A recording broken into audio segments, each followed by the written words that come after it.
Good morning. Good to be with you. Thank you for braving the weather out there. For Californians, this is crazy. If you're not from California, you're like, what's the big deal? But thank you for braving the weather and the rain and the wind. And I want to take a minute just to thank our setup and teardown team that got up this morning in the midst of all this. Thank you guys. Got up early, dealt with the elements. They're amazing to create a space where we can gather together and worship Jesus.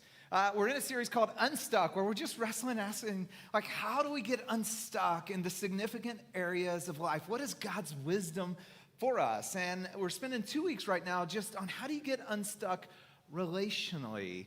And here's the truth for all of us is we all long to have an intimate, life-giving, character-shaping relationship with someone that has a rugged commitment to one another. Whether you're introverted or extroverted, we all desperately long for that deep, soul-refreshing, life-giving, intimate, encouraging person in our life.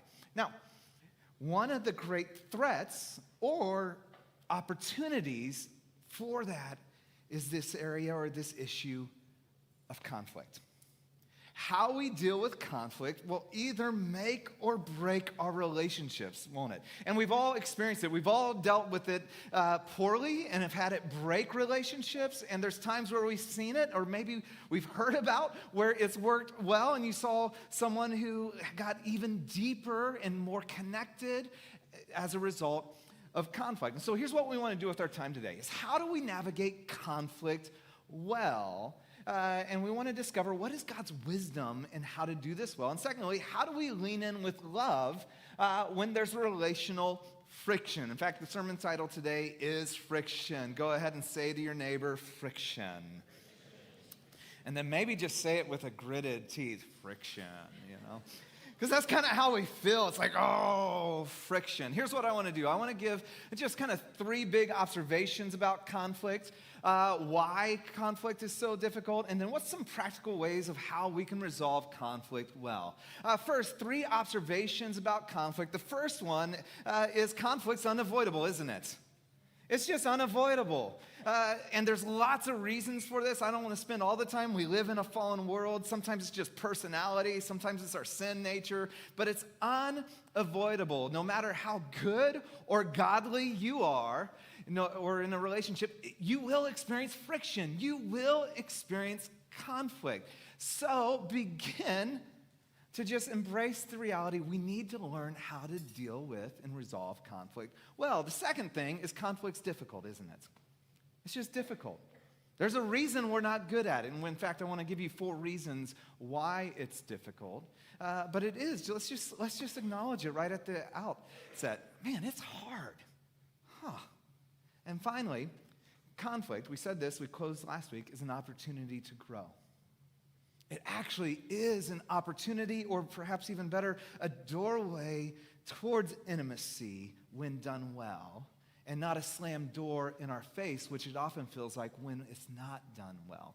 And here is where we get our memory verse. Yes, we're doing a memory verse together as a church. If you're new, there's a 3x5 card. I am old school that way. Would love for you to write it down on it. And it's Proverbs 27:17. It says, as iron sharpens iron, so one person sharpens another. Can you say that with me? As iron sharpens iron, so one person sharpens another. Here's what the Proverbs telling us, is that people are put in your life to refine you, to mature you, to grow you, to sharpen you. And here's the other part of it. I don't know if this is legal or not. I brought knives to school. It says, as iron, this is my set right here, sharpens iron, and so you got one of these, you heard that, yeah. Sharpens iron, right? So one person sharpens another. And in fact, actually, what's interesting is I learned this week. I love to cook, actually, but did you know a sharpening steel doesn't actually sharpen. It just takes off the curve on the very front, so you get this little curve on your blade. But what actually sharpens best is what's known as a whetstone, right here. In fact, you'll soak this stone, and then you'll begin to just drag it. How's that sound? You like that sound? Hang on.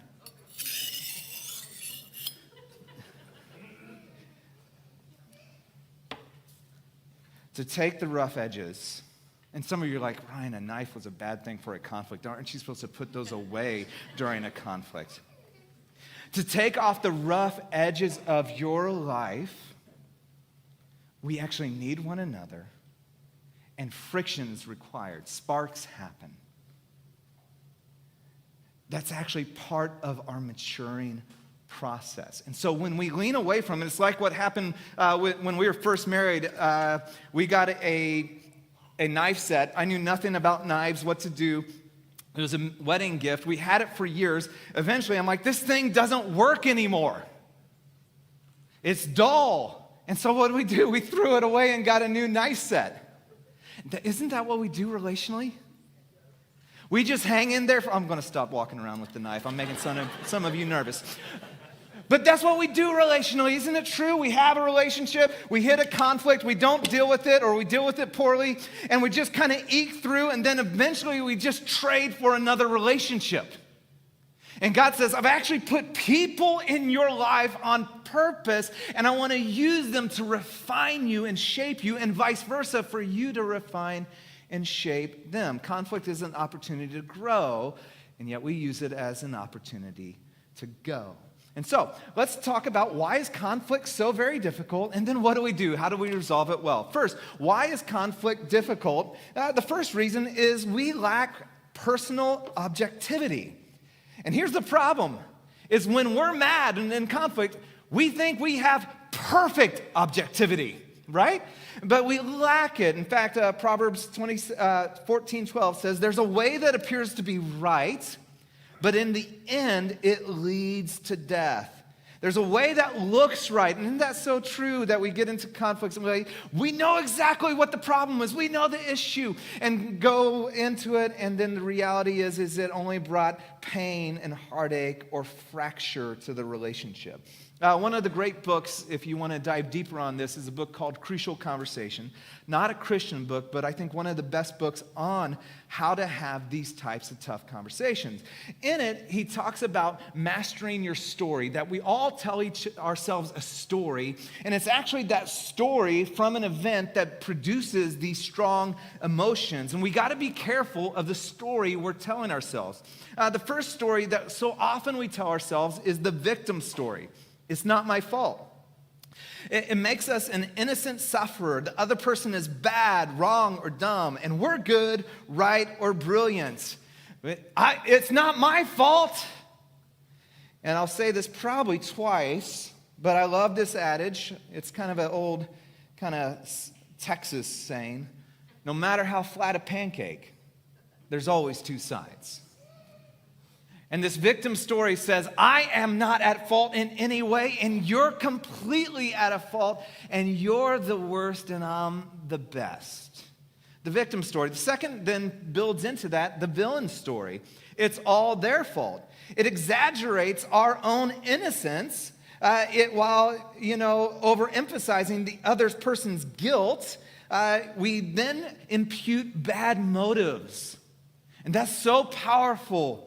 When we begin to say, and this is why you're doing these things, and we build these stories out and impute bad motives, we often then begin to label, they're just an idiot.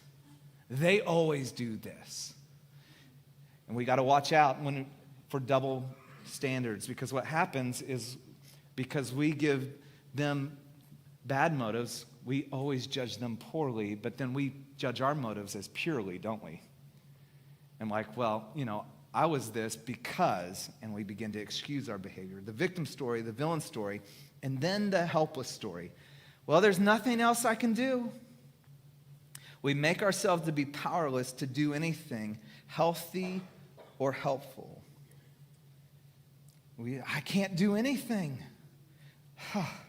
We turn the other behavior into an unchangeable, fixed trait.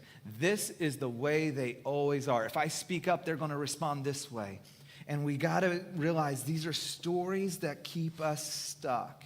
Why conflict's so difficult? First, we lack personal objectivity. We buy into these stories, victim, villain, helpless. Secondly, we choose the wrong moment, don't we? You know, we're doing this finance series together in our small groups called Freed Up. And you might, if you're a couple, you might have already experienced a little bit of friction as you begin to talk about finances. And in fact, Jenny and I were about to talk about it, and I said, let's do this after I talk on conflict. Because inevitably, when you preach on conflict, what happens is you get in a fight as a married couple. We're like, let's try to delay this. Proverbs 15:23 says, a person finds joy in giving an apt reply, and how good is a timely word. And you know when the wrong time is to talk about finances? When you're stressed and pressed in it. And when do we begin to talk about it? Well, you shouldn't have done that, and well, we shouldn't have spent that, and all of a sudden it just blows up. We have the wrong time or the wrong moment. Often we might jump into something, we feel like we have to address it right away, and we don't have enough time to actually talk about it. We lack personal objectivity, we choose the wrong moment, we have the wrong emotion. Proverbs 15:18 says, a hot-tempered person stirs up conflict, but the one who is patient calms a quarrel. Anger. Reacting in anger. Now, here's one of the things that's really important, because I think we all have a different relationship with anger. Anger is not bad in and of itself. And we've got to become more comfortable. In fact, the Bible says, be angry and yet do not sin. Like anger is an important emotion. The purpose of anger is that you have a problem to solve. Anxiety tells us to move away from something. Anger tells you to move towards it. Irritation, frustration, impatience, exasperation, maybe even building to rage. Anger, though, always is a secondary emotion. So you're feeling that anger, you have to wrestle with, why am I angry? And so when we react in anger at the outset, we may not actually be addressing the real thing, because you might be angry because you're afraid. I had this in a parenting moment not too long ago where there was stuff going on with one of my teenagers. Nothing bad, just normal teenage stuff. But I was just reacting to it. And I realized, that anger actually had more to do not with anything that they were doing. It was all me. It was fears that I had. So you always ask, why am I angry? Take a moment. Pause. What is the emotion underneath that? Objectivity, moment, emotion. And then finally, we use the wrong approach, don't we? And we're going to talk a lot about this. Proverbs 15:1 says, a gentle answer turns away wrath, but a harsh word stirs up anger. What is your natural response to a conflict? I'll give you three kind of typical ones. One is maybe you're a stuffer. You're passive. You're the pressure cooker, which is dangerous because eventually you do explode, but it takes a long time. Give the silent treatment, withdraw quietly. Instead of communicating honestly, you secretly harbor maybe some bitterness, pain. You're a stuffer. You hold it in. Maybe you're a spewer. That's more me. Aggressive. Controller. You just bulldoze over people. Maybe explode. Words come quickly right away. You have to be right. You love winning. Or maybe that's just me. I was just reflecting on me. Stuffer, spewer, leaker. This is one of the most dangerous of them. It's the passive-aggressive. You have veiled criticism, indirect comments, backhanded compliments, procrastination, sarcasm, victimization, feigned innocence. You just kind of hint at things. You never really address. You just kind of drip. You just drip it in, and it's nonstop, and it's destructive. I love Proverbs 15:1. It's one of my go-to verses that we just said. A gentle answer turns away wrath, but a harsh word stirs up anger. And my natural, I think you got to ask, what is your natural response? Because if you're aggressive, you actually need to slow down. If you're passive, you actually need to speak up. If you're passive aggressive, well, that's a whole nother thing. We'll talk. But I tend to be the spewer. We were at a Keys years ago. My kids were small.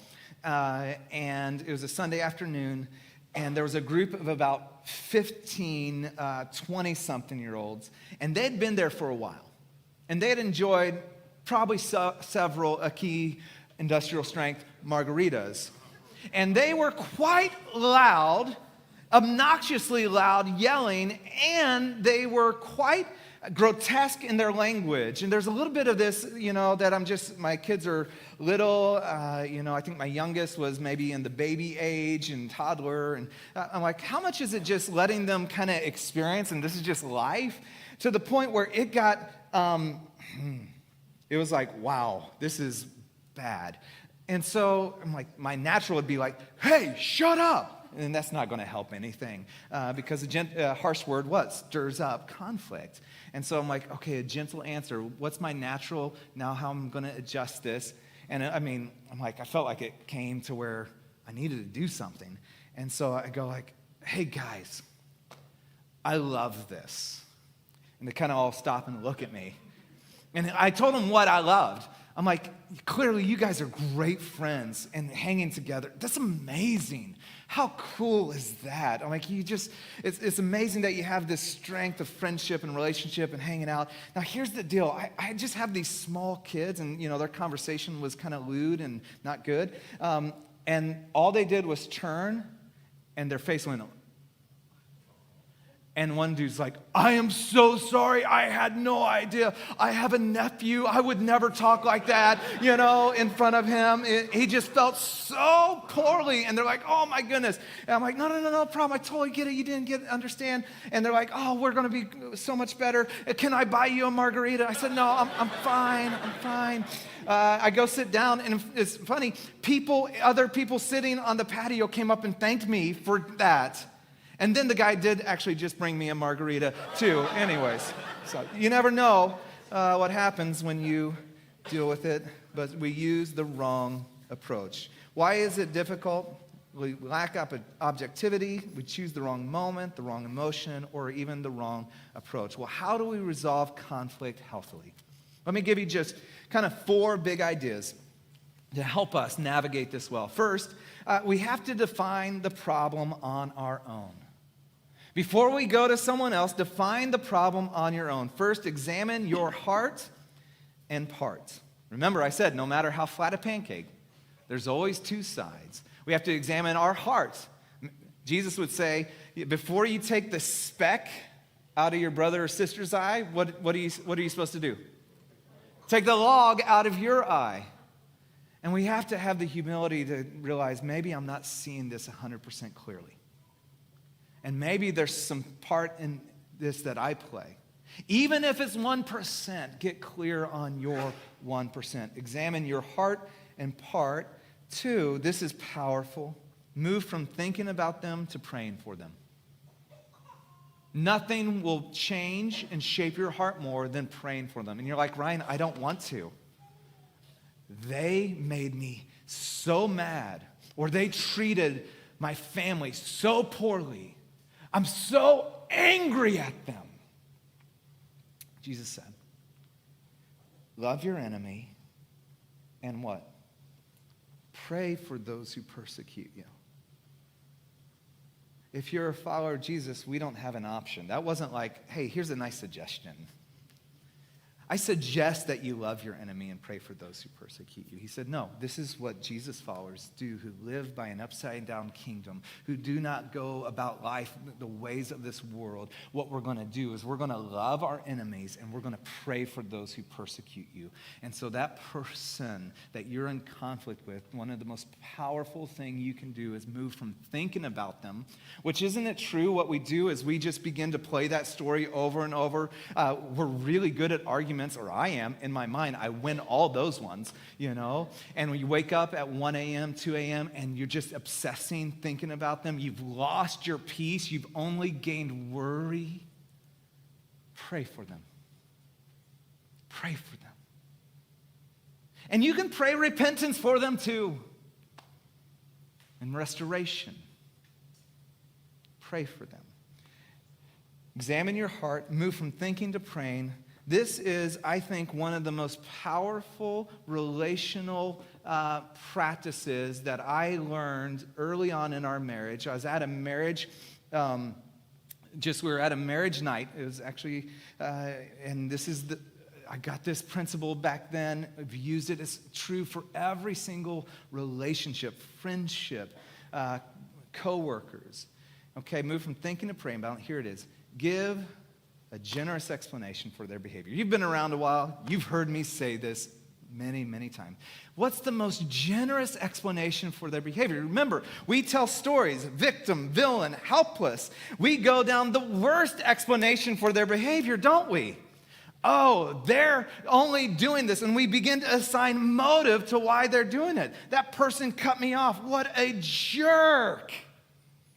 What's the most generous explanation? Oh, maybe they're pregnant and their water broke and they're on their way to the hospital. I don't know. What's the most generous explanation? When Jenny and I were first married, we used to get in arguments over little things, We've grown, and so we still get over arguments and little things. But this is one of those ones where this was like a really big deal for a while, for me at least.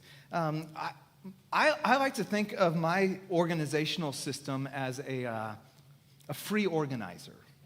I freely organize my stuff around the house. And so I used to just kind of drop my keys over here, my backpack over here, this over there. And then Jenny, I described her organization as a piler.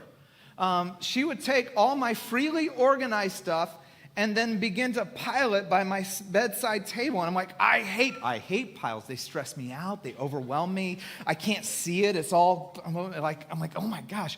And I go, Jenny, I really hate piles. And she's like, I really hate your free organizing. And so we would have this friction. And you know what I started to do?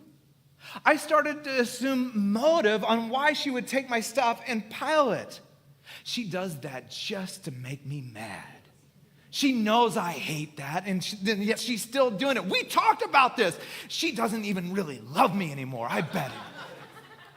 Oh, what an idiot. Me, by the way, the idiot.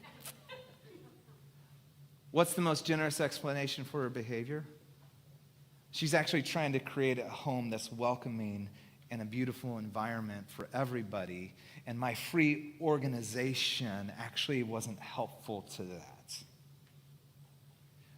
Begin to ask, process, before you ever meet with somebody. Talk to somebody. What's the most generous explanation for their behavior? And then finally, seek outside wise counsel if necessary.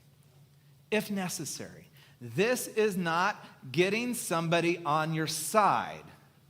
This is not asking for prayer, but actually it's gossip. Oh, please pray for Betty. She's just been a jerk lately, right? We do this in the church. This is not building an alliance to get somebody on your team. This is, I really need wisdom. I'm stuck here. Am I thinking about this well? What are the areas where I need to see this better? Actually, my wife is so good at this for me. And we need people like this. I remember there was an issue with somebody. I came home, I'm so mad, da da da da. And she totally just said, actually, here's the flip side of that. And I'm like, I want you on my team. And she was 100% right. And it's exactly what I needed to hear. We need people who will speak the truth to us. So first, before we do anything, define the problem on your own. Second, set a time to talk. Don't put it off. Proverbs 14:9 says, fools mock at making amends for sin, but goodwill is found among the upright. And this is one of the hardest parts of actually setting a time. Of going, you know what? Hey, I need to just get some time with you. There's some things that have been bugging me that we need to talk about. Or you remember last night, that comment? I'd love to circle back on that. And I love Brene Brown. She talks about 8 seconds of courage because we hate, having this. We so shy away from this. We choose like doing nothing, and I get that. But doing nothing is not a plan. And so she says, actually, the worst of it lasts about 8 seconds. If you can lean in for 8 seconds, it's like a bull ride. You stay on the bull for 8 seconds, you won.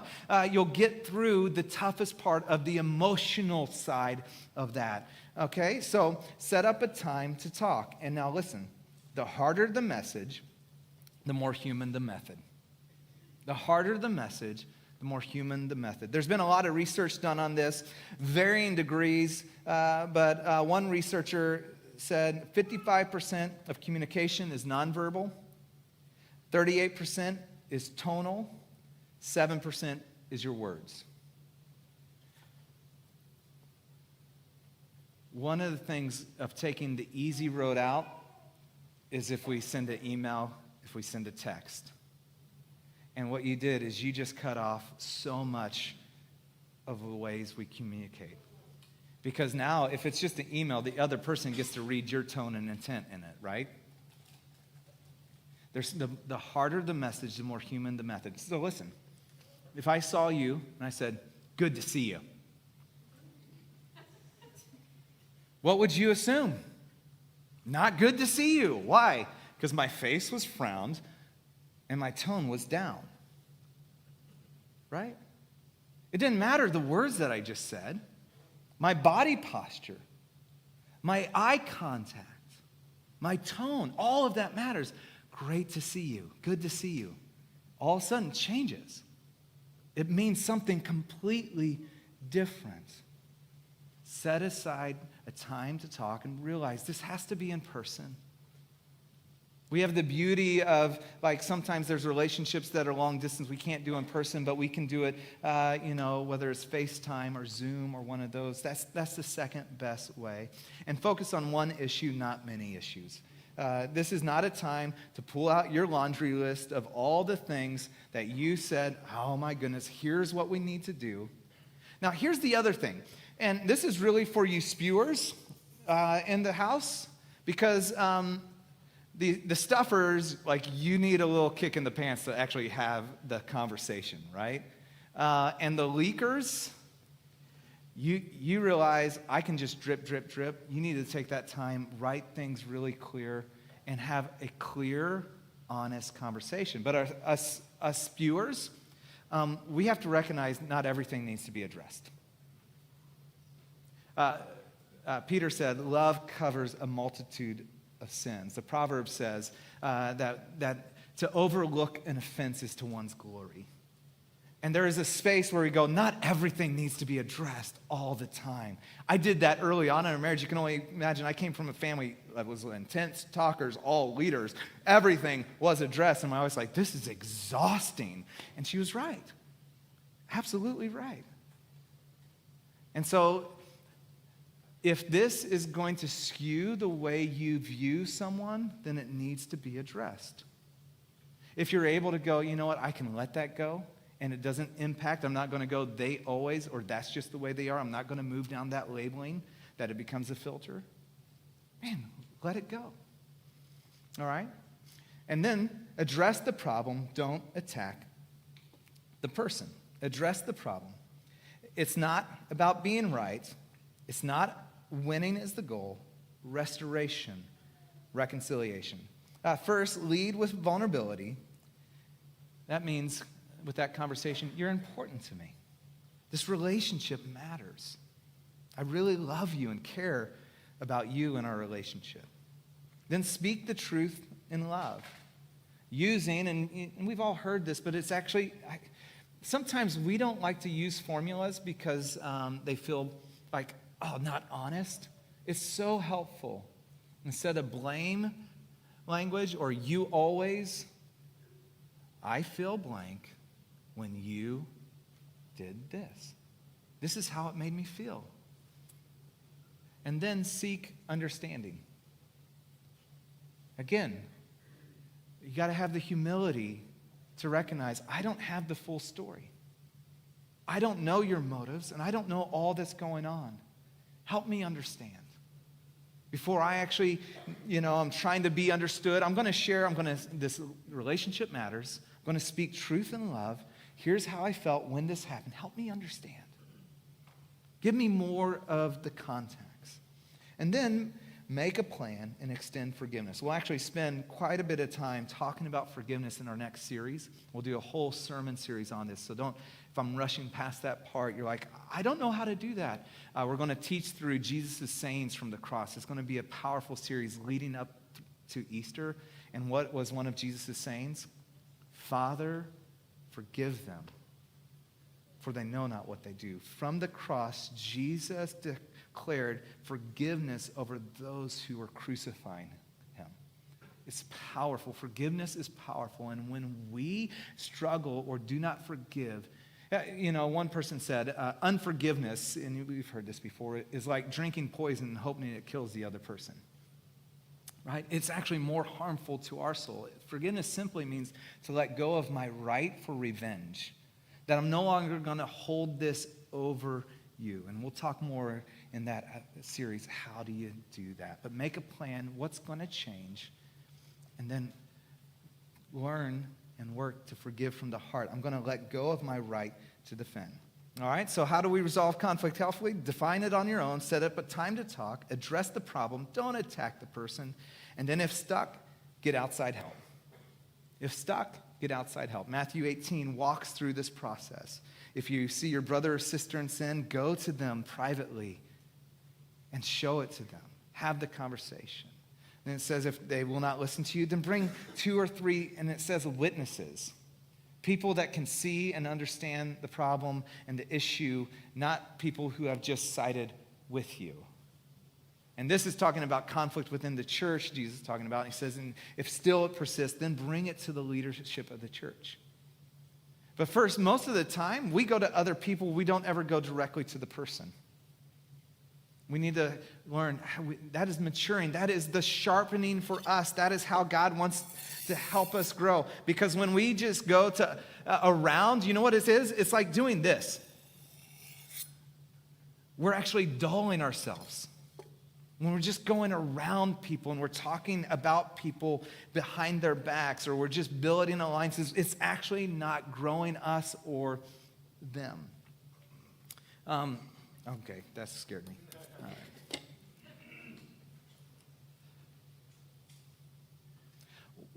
One of the most powerful things you will do is have the humility to recognize, I need help. One of the areas that will keep you stuck, especially relationally, is the pride that I know best and I can make it all work on my own. It was about maybe 7 or 8 years into our marriage, and any long-standing relationship, you develop well-worn grooves of communication and habits.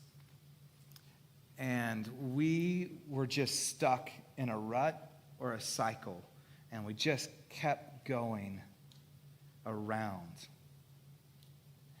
And it was like we both love Jesus. We're both, really love each other.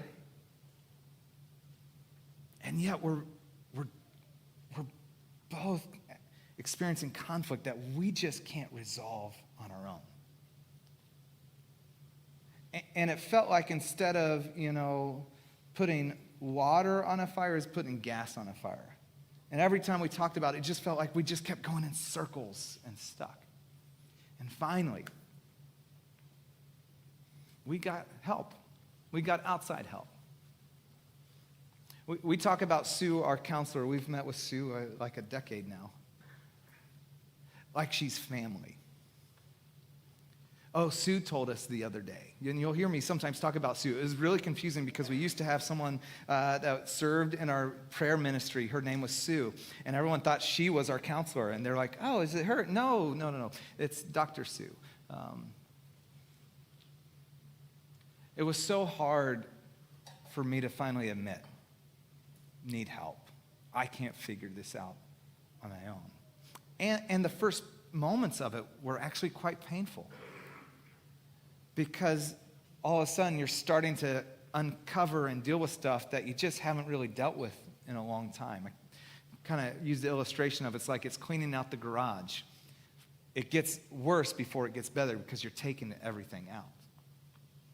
But I can't tell you how helpful and powerful it is to have an outside expert voice that is for both of us, that has given us tools, and then begins to speak in and help us hear from the other person, because there's just times where you just can't hear what they're saying. So if you're stuck, and this isn't just a marriage thing, this is a friend thing, this is a roommate thing, this is a coworker thing, you find yourself stuck. Maybe it's not just that they're a bad person, but would you get outside help? Get somebody that could come and help you navigate and get some clarity. Conflict. It's unavoidable. Boy, is it difficult. But it's an opportunity to grow. As iron sharpens iron, so one person sharpens another. Now let me ask you, is there somebody in your life today that you need to actually begin to go through this process? Someone that you go like, you know what, I've just been putting it off, or I just put them completely out of my life, and you just need to have an important, significant conversation with them. Would you write that name down and begin praying about them, not just thinking about them? Heavenly Father, thank you so much for today. Thank you for your grace.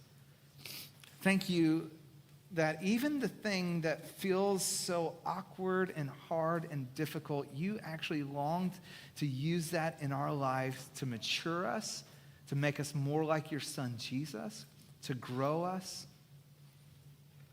And I pray for my friends, as the reality is all of us have stuff that's happening, whether it's in a friendship or a marriage. Would you give us the wisdom to know what to do and the courage to do it, no matter how hard? In Jesus' name, amen. Why don't you stand and we'll continue to worship.